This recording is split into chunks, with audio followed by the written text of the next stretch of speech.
My name is Nathan, and until recently, I thought my life was predictable, secure, and comfortably ordinary. I had a decent job, a cozy suburban home, and a family I cherished more than anything, my wife, Clara, and our daughter, Lily. Lily, my shining light, was in her final year of high school and had recently started dating a young man named Victor. Victor was wealthy, polished, and seemed charming enough to win over even the most protective father. Despite his apparent affluence, he showed genuine affection for Lily. Or so I thought. I had my doubts about him. His confidence often tipped into arrogance. But Lily seemed happy, and her happiness mattered most. Clara had always been my anchor, a woman whose vivacious laughter could brighten the gloomiest of days. Lately, though, she seemed different. Distant. Preoccupied. At first I thought it was the stress of Lily preparing for college or the usual ebb and flow of a long marriage. But as the weeks wore on, the subtle changes in her behavior became harder to ignore. She'd spend hours texting, her smile flashing at unseen messages, and she started dressing up for what she claimed were errands. Something was off. I felt it in the unspoken words between us, in the hollow laughter that echoed in place of genuine warmth. I didn't want to believe my instincts. After all, Clara had been my partner, my confidant, for over 20 years. But doubt had a way of creeping in, and when it did, it gnawed relentlessly. It wasn't until one crisp autumn evening, while Lily was out with Victor and Clara had disappeared for yoga, that the first piece of the puzzle fell into my lap. Alone in the house, I decided to tidy up, hoping to distract myself from the sinking feeling in my chest. That's when I saw Clara's tablet on the kitchen counter, its screen lighting up with a notification. Curiosity isn't always a virtue, and guilt clawed at me as I picked it up. But as I swiped to dismiss the alert, a string of messages from an unfamiliar name caught my eye. Victor. The texts weren't about Lily.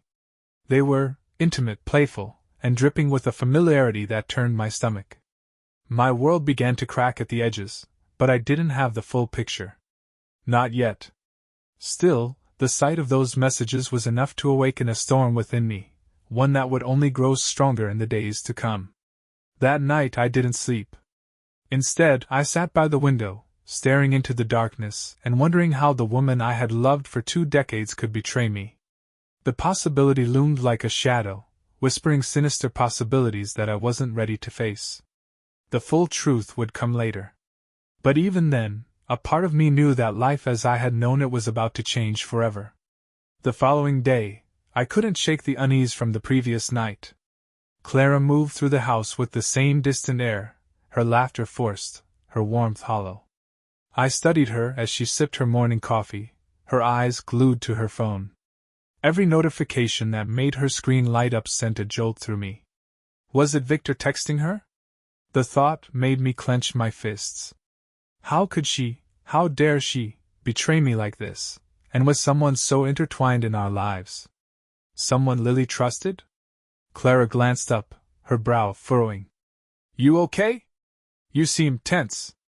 I'm fine, I replied, the words sharp enough to make her raise an eyebrow. I softened my tone. Just thinking about work. She nodded, seemingly convinced, and returned to her phone. The interaction was brief, but it left me cold. Clara wasn't the woman I once knew, and I was determined to find out why. That evening, I called Lily into the living room after dinner. She was glowing, her cheeks pink from the time she just spent with Victor. My stomach turned, but I forced a smile. How's everything going with Victor? I asked, trying to sound casual. Great, she replied, her smile widening. He's been amazing, Dad. He's helping me prep for my college interviews and everything. Can you believe it? Someone like him, with all he has, spending so much time on me? I tried to match her enthusiasm but failed. Every word out of her mouth about Victor felt like a dagger. My mind reeled with questions. Did she suspect? Did she notice anything strange about her mother or boyfriend? But I didn't press. Instead, I asked something safer. What does he do when he's not with you? I mean, he's busy, right? Oh, he's always busy, she said with a laugh. Sometimes he's hard to pin down. He's got a lot of meetings for his business, and he's constantly networking. But he always makes time for me. Her innocence in the matter was heartbreaking. Lily truly believed she was the center of Victor's world, and I didn't have the heart to tell her otherwise. Not yet. Over the next few days, I became a shadow in my own home, silently observing Clara's every move. She grew more secretive, keeping her phone close and stepping outside to take calls. She started going out more often, her excuses flimsy: yoga, coffee with friends, errands that stretched well into the evening. The evidence began to pile up. One night, as Clara slept soundly beside me, I unlocked her tablet again. My heart raced as I scrolled through the messages between her and Victor, my suspicions hardening into certainty. Victor, can't stop thinking about you. When will I see you again? Clara, soon. Nathan doesn't suspect a thing. Victor, good. Lily's been asking a lot of questions. You'll handle it, right? The bile rose in my throat. They were conspiring behind my back, and behind Lily's. I found photos next, Clara and Victor at a cafe, their heads close, her hand resting on his arm. Another of them standing by his car, his hand on her waist. I couldn't look at them for long. My chest felt like it was going to explode, a mix of anger, humiliation, and heartbreak boiling within me. Clara stirred in her sleep, and I quickly closed the tablet, shoving it under the bed. She murmured something and turned onto her side, blissfully unaware of the storm brewing beside her. I lay awake until dawn, staring at the ceiling and plotting my next move. Clara and Victor thought they were clever, but they didn't realize the mistake they'd made. I wasn't the kind of man to sit idly by and let this happen. No, I was going to make them pay. The days that followed were a blur of tension and growing resentment. I went through the motions of life, but inside, I was unraveling. Every time Clara smiled at me or kissed me goodbye, I felt the sting of her betrayal. And every time Lily mentioned Victor, I had to fight the urge to lash out. But I needed to bide my time. I couldn't confront Clara without proof. I needed her to admit it, or better yet, to catch her in the act. One evening, I decided to test the waters. Clara was in the kitchen, sipping a glass of wine while scrolling on her phone. I leaned against the doorway, studying her. She looked up and smiled, though it didn't quite reach her eyes. "Busy today?" I asked casually. She shrugged. "The usual. Grocery shopping, yoga, you know how it is." "Funny," I said, tilting my head. "I drove past your yoga studio earlier, and I didn't see your car there." Her face faltered for a split second, but she recovered quickly. "Oh, I didn't go to the studio today. I met up with Sophie for coffee instead." I nodded slowly, pretending to accept her lie. "That sounds nice. You've been spending a lot of time out lately. Everything okay?" She laughed nervously. "Of course. Just trying to stay busy. Why do you ask?" "No reason," I said, forcing a smile. "Just curious." Her shoulders relaxed, and she went back to her phone. But I could see the tension in her posture. She knew I was suspicious. Later that night, while she was showering, I accessed her phone. The password hadn't changed, which surprised me. Maybe Clara wasn't as careful as she thought. I scrolled through her messages and found what I was looking for. "Victor, are you coming tonight? I can't wait to see you." Clara, yes. Nathan's completely in the dark. I'll leave as soon as he's asleep. The anger that surged through me was almost unbearable. She was planning to sneak out while I slept, to meet with him. This was my chance. I returned the phone to its place and waited.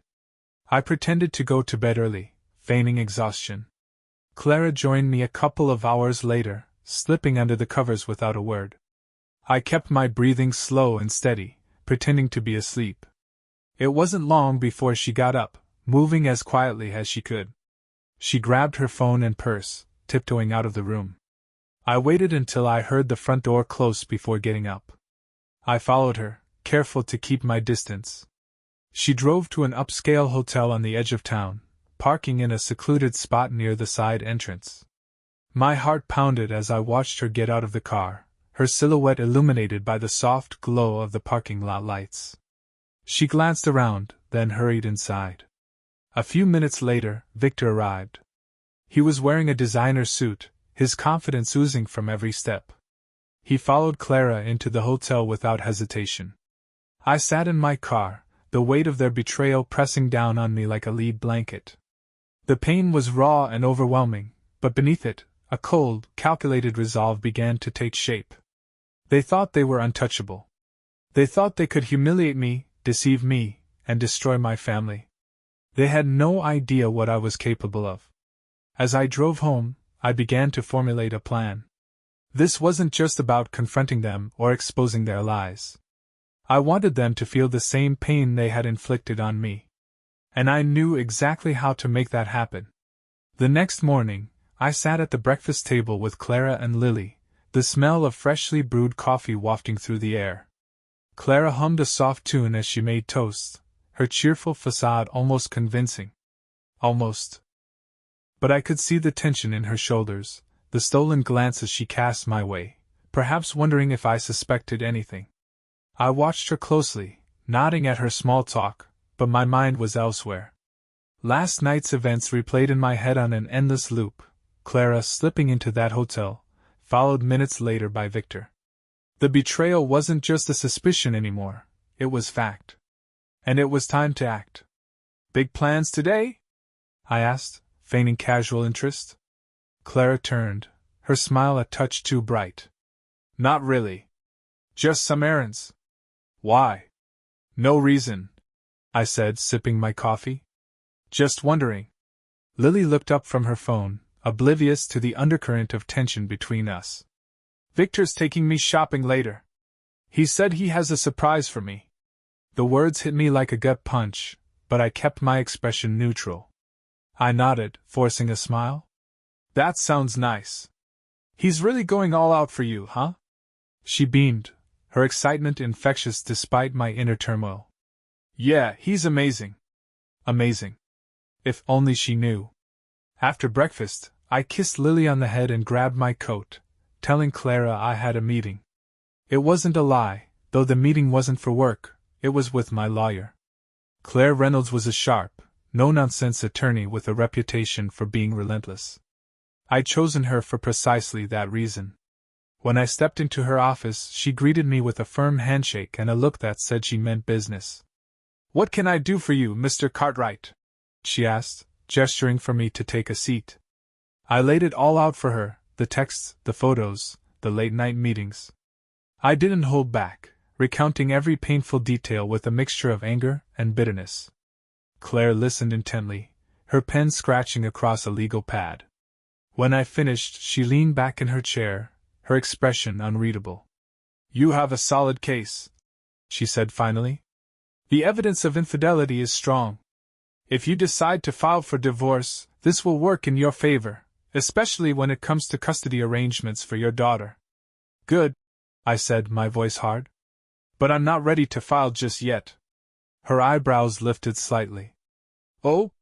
I want to make sure they understand what they've done before I take that step," I said, the words laced with cold determination. "I'm not just walking away and letting them think they got away with this." Claire studied me for a moment, then nodded. "Understood. Just be careful.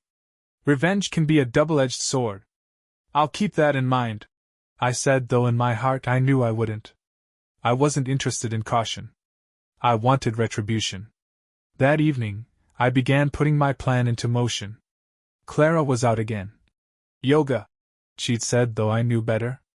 Lily was in her room, headphones on, completely absorbed in her world. I sat at my desk, combing through the evidence I'd gathered. The texts, the photos, the hotel reservation, it was all there, damning and undeniable.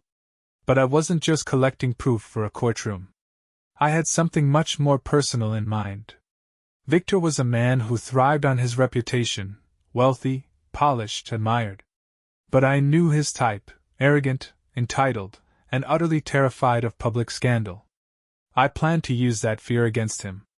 I drafted an email, attaching the most incriminating photos and texts. The subject line was simple: your secrets are about to be exposed. The recipients? His closest business associates, investors, and even a few high society friends I'd learned about from Lily. But I didn't hit send. Not yet. Timing was everything, and I wanted to make sure Clara and Victor felt the full weight of their choices before the world saw them for what they were. This was just the beginning.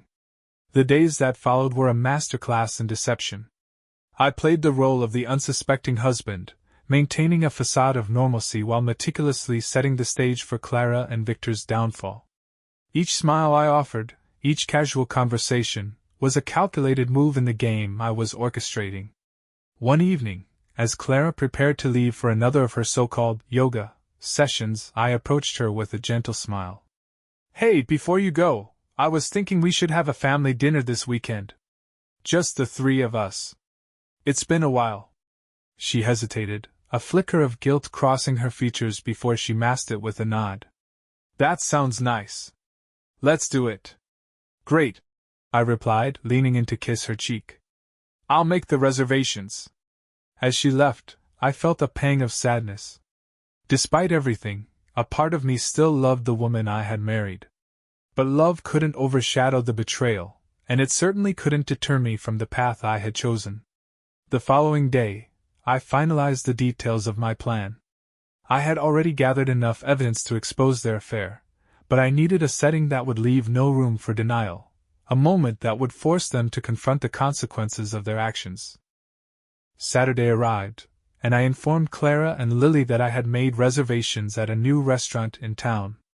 Clara seemed pleased, perhaps thinking that my ignorance remained intact.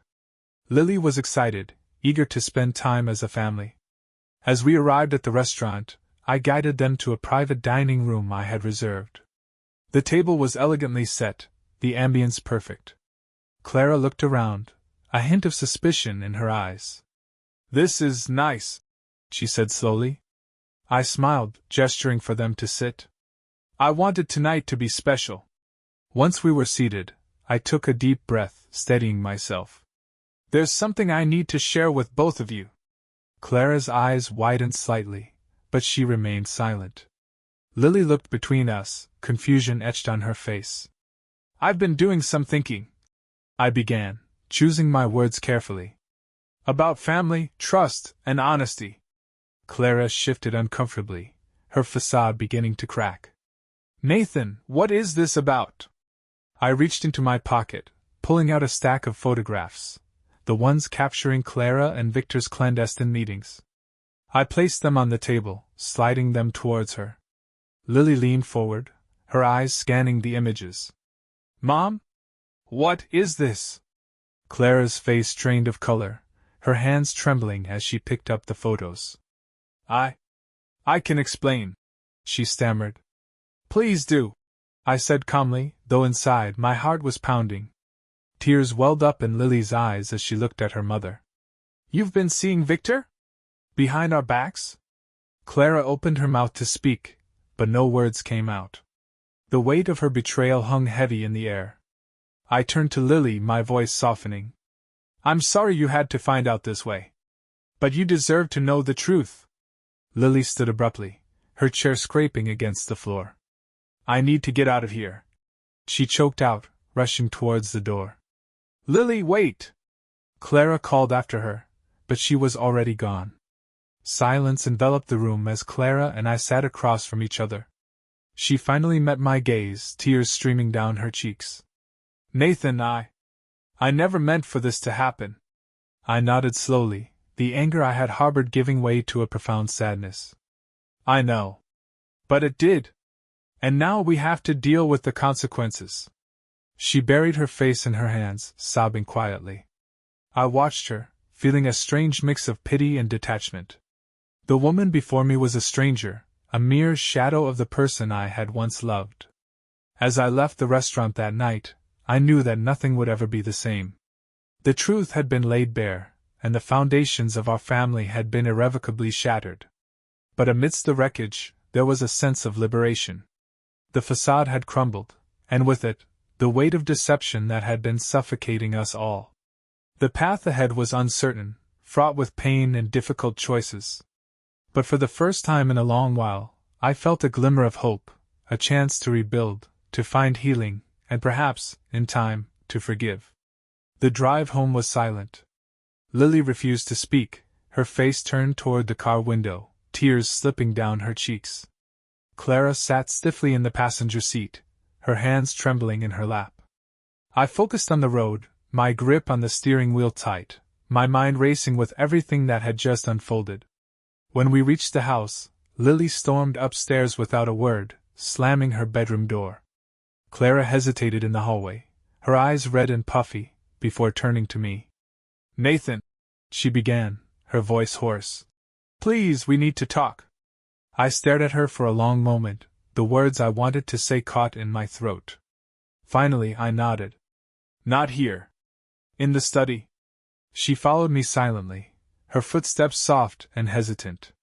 Once inside, I closed the door and leaned against the desk, crossing my arms. Clara stood in the center of the room, wringing her hands. "You've hurt Lily more than you can imagine," I said quietly. "How could you do this to her? To us?" Clara broke into tears again, shaking her head. "I didn't mean for it to happen, Nathan. I swear, it wasn't supposed to go this far." I let out a bitter laugh. "It wasn't supposed to go this far? You've been lying to me for months. You've been sneaking around with our daughter's boyfriend. And you think that's something I can just brush off?" "I was lonely," she said, her voice trembling. "You were always working, always distracted. I felt invisible." "Invisible?" I shot back, my voice rising. "I was working to provide for this family. To make sure you and Lily had everything you needed. And this is how you repay me?" She looked away, guilt written all over her face. "Victor was there for me in a way you weren't," she said softly. "I'm not excusing what I did, but he listened. He made me feel alive again." The anger simmering inside me reached a boiling point. "He's a child, Clara. He's our daughter's boyfriend. Do you have any idea how disgusting that is?"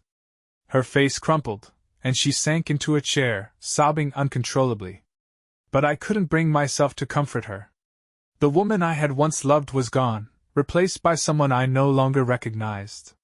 "You need to leave," I said finally, my voice cold and detached. She looked up at me, her eyes wide.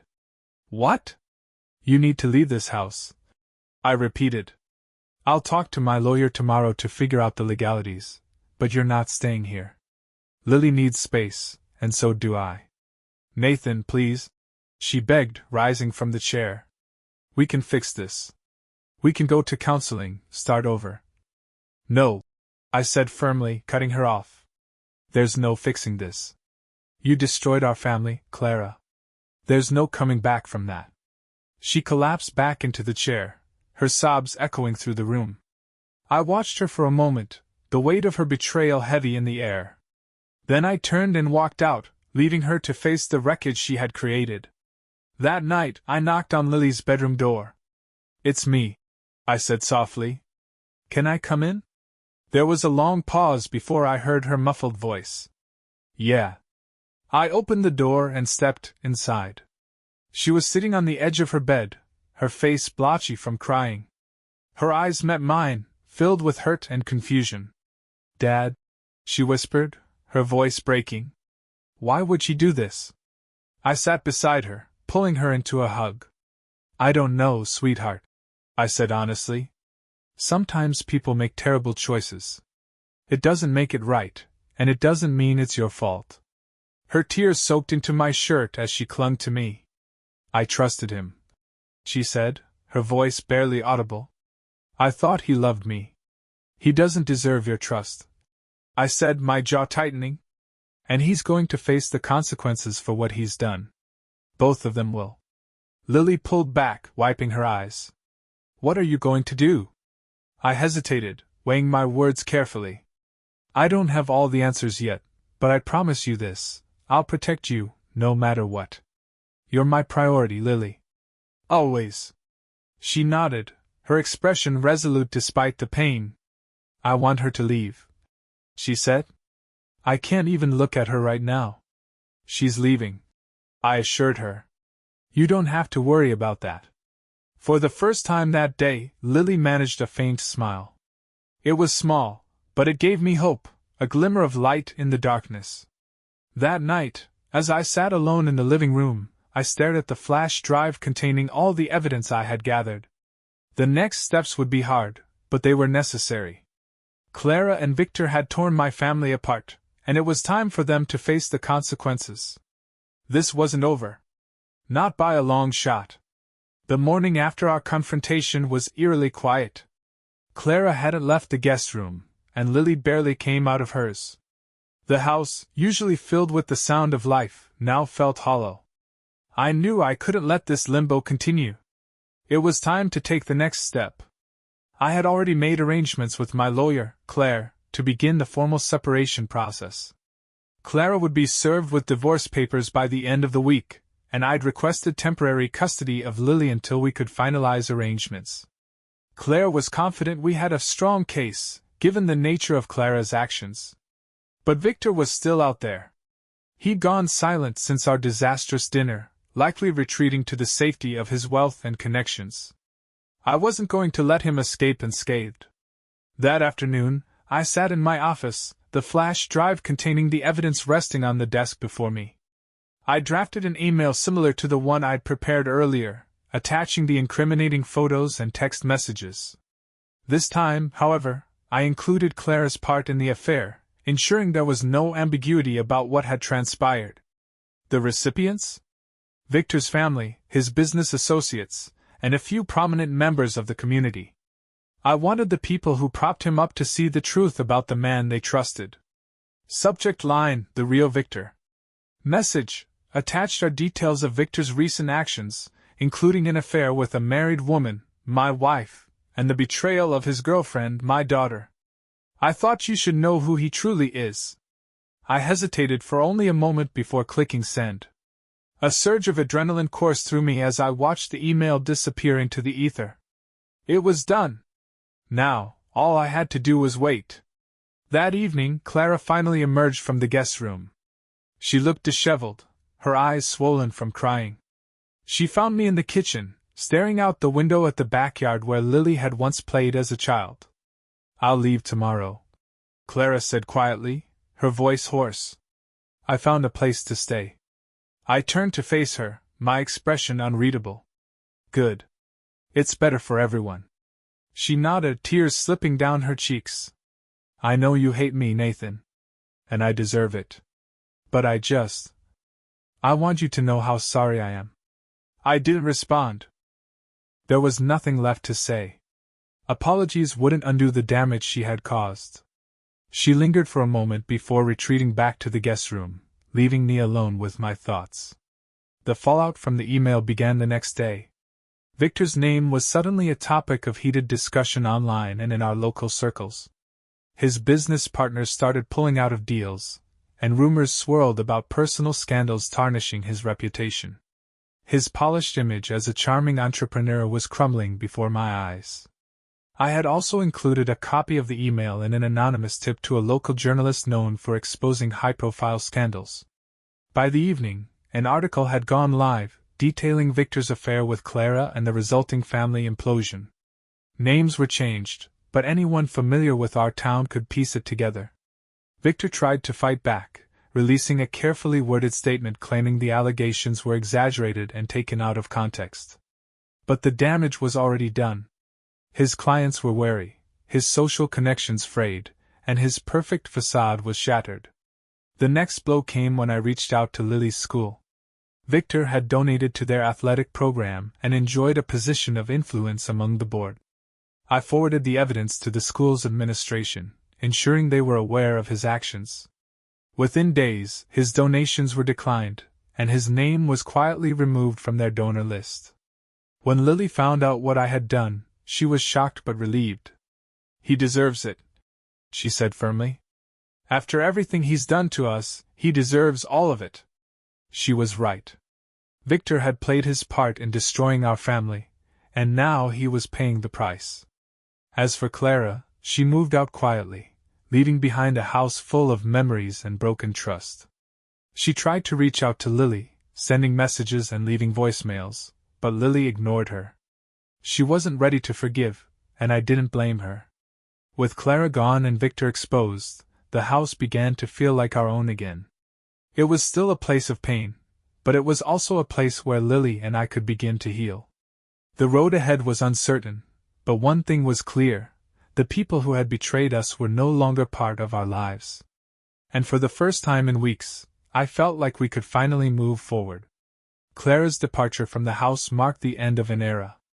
Once she was gone, the silence in the house no longer felt suffocating.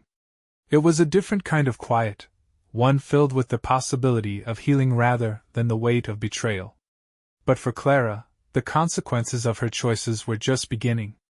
A week after she left, I received a message from one of her closest friends, Sophie. It was short but pointed. "Nathan, I don't know what happened, but Clara's a wreck. She's staying in a hotel, and it sounds like she's lost everything. She won't tell me the details. Thought you should know." I stared at the message, unsure of how to respond. Did I care about her struggles after what she had done? Should I care? The answer wasn't simple. No matter how deeply she had hurt me, Clara had been a part of my life for 2 decades. It was impossible to erase all of those memories overnight. Still, her pain didn't absolve her of the choices that had led us here. Later that evening, my phone buzzed with another message, this time from Clara herself. "Clara, Nathan, I know you hate me, but I need to talk to you. Please, it's about Lily." I read the message several times, a knot forming in my stomach. If it was about Lily, I couldn't ignore it. I replied curtly. "What is it?" Her response came quickly. "Can we meet? I'd rather explain in person." Against my better judgment, I agreed. I didn't trust her intentions, but if there was even a chance it involved Lily, I had to hear her out. We met at a small cafe on the edge of town. Clara looked nothing like the poised, confident woman I once knew. Her face was pale, her eyes hollow, and her usually immaculate appearance was disheveled. She sat across from me, her hands clutching a cup of tea she hadn't touched. "Thank you for meeting me," she said, her voice barely above a whisper. "Just tell me what this is about," I replied, keeping my tone even. "What's going on with Lily?" She hesitated, her gaze dropping to the table. "It's not really about her," she admitted. I didn't know how else to get you to agree to see me." Anger flared in my chest. "You lied. Again." "No, wait," she said quickly, her voice trembling. "Nathan, I'm falling apart. I've lost everything. I don't know what to do." Her words hit me like a wave, but I forced myself to remain calm. "And what do you expect me to do about that? You made your choices, Clara." "I know," she said, tears brimming in her eyes. "But I never meant for it to end like this. I thought Victor cared about me. I thought I'd have someone to turn to, but he's gone. He's abandoned me." Her admission caught me off guard. "Victor left you?" She nodded, a bitter laugh escaping her lips. "He said I was too much of a liability. After everything came out, the emails, the photos, he decided I wasn't worth the risk. He hasn't returned my calls in days." I felt a twisted sense of satisfaction at the news. Victor's abandonment of Clara was poetic justice. Still, it wasn't my responsibility to pick up the pieces of her broken life. "What do you want from me, Clara? Sympathy? Forgiveness?" "No," she said quickly, shaking her head. "I know I don't deserve either of those things. I need to understand how we got here. How did I ruin everything?" Her words hung in the air, heavy with regret. For a moment, I considered answering her question, laying out every selfish choice she had made and every moment of pain she had caused. But then I realized it wouldn't make a difference. She already knew. "You ruined everything because you stopped valuing what we had," I said finally. "And now you have to live with that." Her tears spilled over, but I felt no satisfaction in her pain. I stood, tossing some cash on the table for her tea. "I've moved on, Clara. You should do the same." She didn't try to stop me as I walked away, leaving her alone in the cafe. That night, I told Lily about the meeting. I didn't want to hide anything from her, especially when it came to Clara. She's struggling, I said, keeping my tone neutral. Victor left her. Lily scoffed, her bitterness clear. Good. She deserves it. She's still your mother, I said gently. You don't have to forgive her, but try not to let the anger consume you. It'll only hurt you in the end. Lily sighed, her expression softening. I don't think I can forgive her. Not yet. And that's okay, I said. Take your time. Just don't let her mistakes define your happiness. Lily nodded, and for the first time in weeks, she gave me a small smile. Thanks, Dad. In that moment, I realized that no matter how broken our family had become, Lily and I still had each other. And together, we could rebuild. The days following my meeting with Clara were quieter than I expected. She stopped trying to reach out, and for the first time in weeks, the house felt calm. Lily was beginning to find her footing again, her natural resilience shining through. I marveled at her strength, how she could face such a betrayal from two people she trusted most, and still press forward. But the cracks were still there. One evening I found her sitting on the back porch, staring into the darkened yard. She didn't notice me at first, and when I sat beside her, she wiped at her eyes quickly, trying to hide her tears. Hey, I said softly. What's on your mind? She shook her head. I'm fine, Dad. Really? I placed a hand on her shoulder. Lily, you don't have to pretend with me.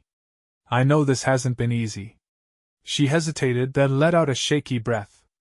It's just... I feel so stupid. How did I not see it? How could I have trusted him? You're not stupid, I said firmly. You trusted Victor because you cared about him, and he made you believe he cared about you too. That's not your fault. She turned to me, her eyes filled with pain. But I should have noticed something. The way he always had excuses, the way Mom acted weird around him. I was so blind. You were blind because you believed in them, I said. And that's not a weakness, Lily. That's a strength. It means you trust the people you love. Don't let this take that away from you. She nodded, though her expression remained uncertain. I just hate that she's my mom. I hate that I have to deal with this. I sighed, wrapping an arm around her shoulders. I know it's hard. And I wish I could take all of this pain away from you. But you don't have to deal with it alone. I'm here, always. Her tears returned, but this time, they were quiet.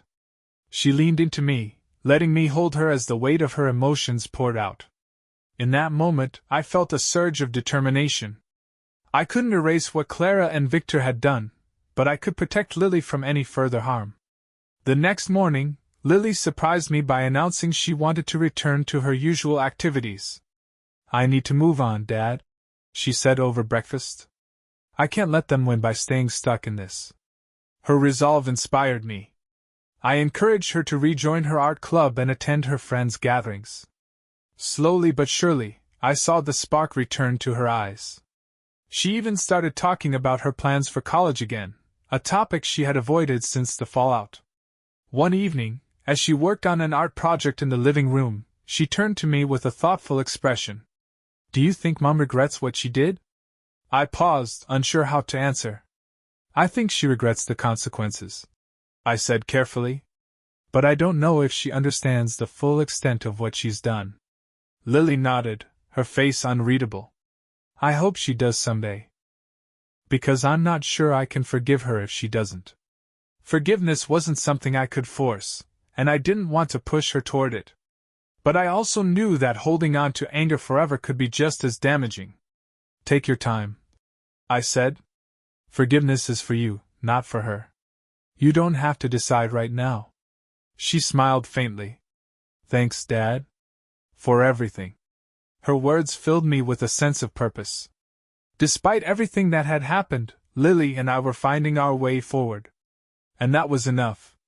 Meanwhile, the ripple effects of my email to Victor's contacts continued. His name was now synonymous with scandal, and his business was floundering. I didn't revel in his downfall as much as I thought I would. Instead, I felt a quiet satisfaction that justice had been served. As for Clara, I heard through Sophie that she had moved into a small apartment on the other side of town. She was struggling to find work and had become somewhat of a social pariah. People whispered about her wherever she went, and even her closest friends were keeping their distance. She had made her bed, and now she had to lie in it. One evening, as Lily and I watched a movie together, she turned to me and asked, "Do you think we'll ever be a normal family again?" I thought for a moment before answering. I think we'll have a new kind of normal. It might not be what we had before, but it'll be ours. And that's what matters. She smiled, a genuine one this time. I think I like that. So did I. Months passed, and the scars left by Clara and Victor's betrayal began to heal. Life wasn't the same, but it was quieter, more stable. Lily and I found solace in our routines, our bond growing stronger with each passing day. Clara attempted to reach out a few times, her messages varying between apologies and pleas for forgiveness. Each time, I responded with measured indifference, making it clear that my priority was Lily, not rekindling any connection with her. Lily, however, remained resolute in her distance, only replying when absolutely necessary and even then with polite detachment. One afternoon, Lily approached me in the kitchen, holding an envelope. "It's from Mom," she said, her tone unreadable. I set down the dish I was washing and took the envelope, noting Clara's familiar handwriting. "Did you open it?" She shook her head. "I didn't want to." I placed the envelope on the counter and met her eyes. "Do you want me to read it first?" "Yeah," she said softly. I don't think I'm ready." I nodded, understanding her hesitation. After she went upstairs, I opened the letter and began to read.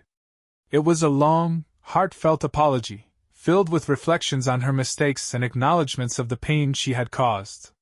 Clara expressed regret for her actions and admitted she didn't expect forgiveness, but she hoped one day to rebuild a relationship with Lily.